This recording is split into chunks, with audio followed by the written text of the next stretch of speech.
welcome. 5 seconds of welcome. 5 seconds of welcome. That's like our moment of Zen now. It is Wednesday, May 20th. I think we've now done our third live stream for the week. We've officially hit our third, our daily live streams for the week. So it counts.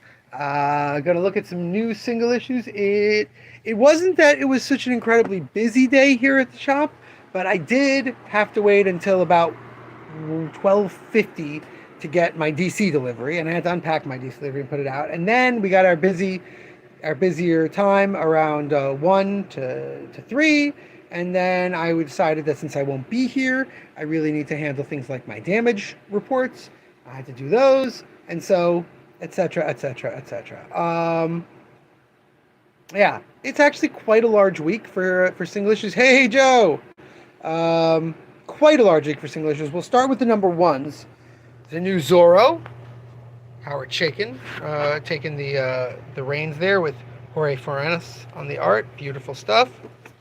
New Young Hellboy. Reborn Ultimate Impact. Chris Coden shows us how Miles Morales' journey into the Ultimate Universe has led us. You too, Dave. You too. It's not raining this minute.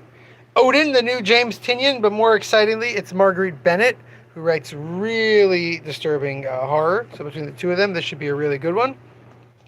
Murder Drone's Home one-shot special. Dog Tags, beautiful Erica Henderson cover. Absolute Green Arrow, or as we're calling him after the video I made yesterday, Emerald J. Greenball. Emerald J. Greenball right here, the new edition. Absolute Flash number 15. New Wonder Woman, new Superman Unlimited, new Nightwing again. Dennis Cowan on the art for these guys. Exciting stuff. New Titans issue. Very much classic Victor Stone trope. New World's Finest. Very exciting because there's dinosaurs in this one. Kids always ask me for books with dinosaurs. Number 4. Great. Lobo number 3. Great cover. Deathstroke number 3, actually, in my opinion, not a great cover. And Batwoman number 3, pretty great cover, except that I am like the only person in the world who loves Kate Kane and does not care for this pairing. Oh, Joe, we can talk about Marvel and what they're giving up on in a minute after we look at all the books. New Adventure Time issue, new Alias. Oh, actually, no, I'm out of the new Alias issue. That's number 1. Oh, okay. Let's move. Emerald J. Greenball. Let's move that.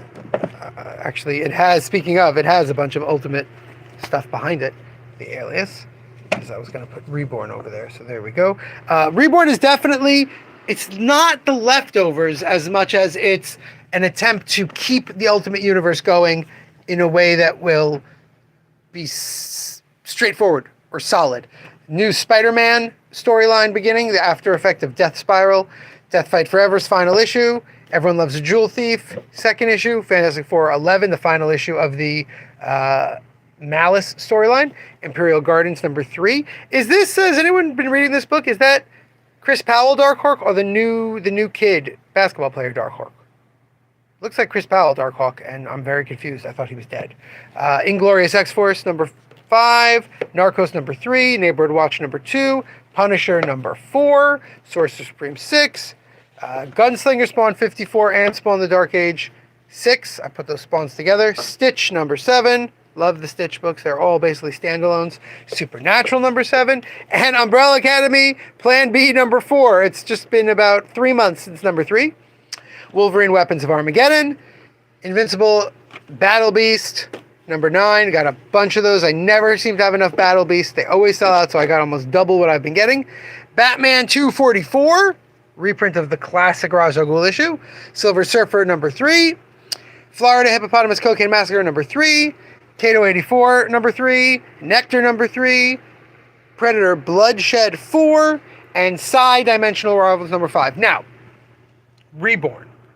I have, 10 minutes till I gotta go? Yeah, I got 10 minutes left to start getting ready. So let's talk a little bit about Marvel's change to their higher ups. They just announced that Dan Buckley will be leaving after almost 10 years as president.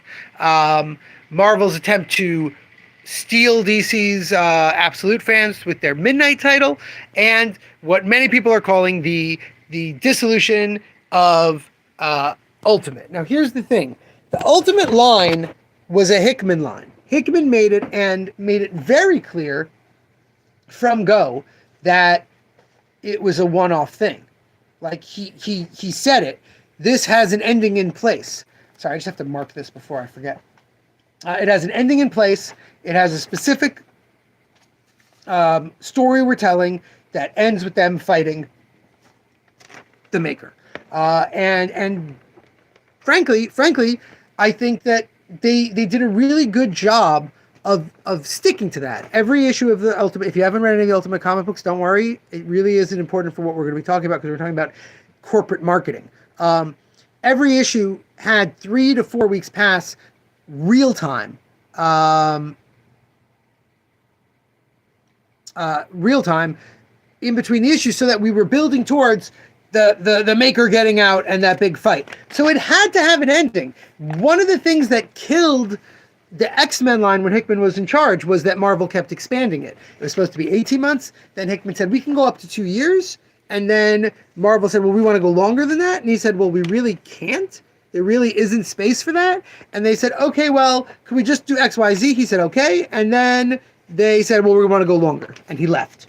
By the time he left, he did an interview about 3 months after he had left. He said, oh, I don't even get notes from them. I don't even talk to them about where I started has had so many things added to it and moved around that I can't even get to the ending I had intended for the X-Men universe. So I imagine that when he went into the Ultimate Universe, he said, look, I can come back to the Ultimate Universe in 2 years.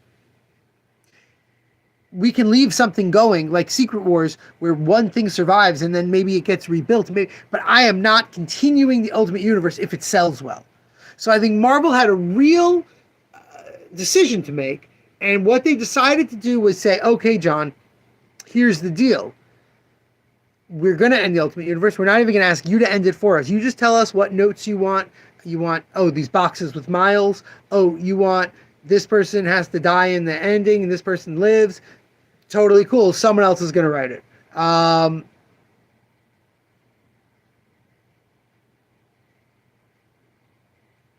Connor, I dance between the raindrops. I don't make the rain stop. That would be far too much of a use of my my godly powers. I just make sure that I'm not where the rain is falling. Sure.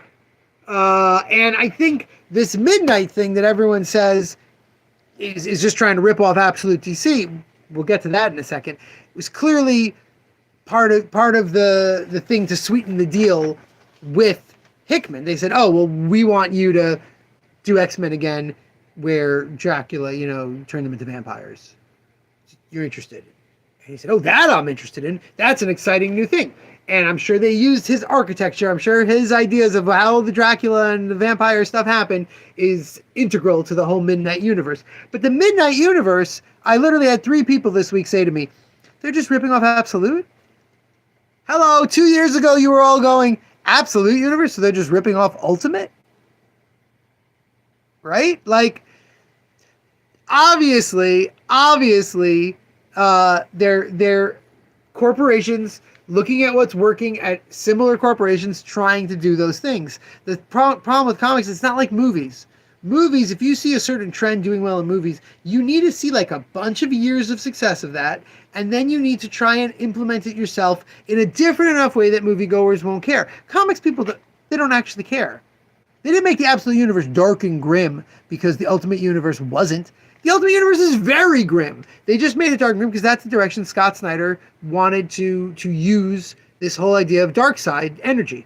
Okay, so the whole universe gears towards the anti-life, gears towards, stuff like that. And that's what's going to happen. Midnight isn't trying to be as violent or as crazy or as dark. It's just like, hey, people say that what they like about the Absolute Universe is that it's kind of like dark. So let's go darker. I promise you that when Dan Buckley officially exits the building, anything that's not working at Marvel will get shut down. I wouldn't be surprised if Midnight gets shut down before that, because maybe there's a deal with Hickman again, that it's only going to last a year. You know what I mean? Like, it's very silly to look at these corporations and see what they're doing reactionary and act like it's reactionary only one step back. They're being reactionary to the absolute universe, which was reactionary to the ultimate universe, which was reactionary to the fact that they had lost all the goodwill of Hickman's X-Men, which was a response to the fact that DC was reinventing characters with Rebirth and doing really great. Like, each of these things leads on each other when it comes to those two. So who knows, you know? And the same point with everything else in comics. I just had the Comics the Magazine publisher in, and he's talking about some changes they made in Comics the Magazine. The bundles cost a little bit more than they did before, and some staff changes. And he's like, it's all just trying to make the magazine solvent within itself so that we can do it, so that it can keep going. And that's every comic company, every publisher, every store are doing what it takes so they can keep going within some level of what they've been doing before. They might make a shift, they might make an adjustment, they might change what they do. Maybe we won't give 10% off anymore. Maybe we won't give free bags and boards anymore. Maybe we stop getting shelf copies of number ones that no one orders. Like, different things that we're going to do to stay within our lane, but still be a comic shop. So too at publishers, so too everywhere else. And it's just like so funny to me to be like, well, DC's eating Marvel's lunch, so Marvel's trying to steal what they're doing. These guys, my dudes, neither of those companies really cares very heavily about how well their comics are. You know, they care about how good a huge success could be. A huge success is great, absolute line, terrific. But regular Batman's not doing well. Regular Batman's not. Okay, so it's taken a couple years with Course Correct. We get Met Fraction. Okay, now it's doing well. You know, Marvel, no one's liked Fantastic Four for years. So, well, maybe Ryan North has some nice ideas. Oh, Ryan North's Fantastic Four, doing really well. Wow, Spider-Man, everyone hates Spider-Man, blah, blah, blah. Customers. All right, till tomorrow, remember, damn it, babies, you gotta be kind. Welcome. Hello. Help y'all find anything? Yes, I called for the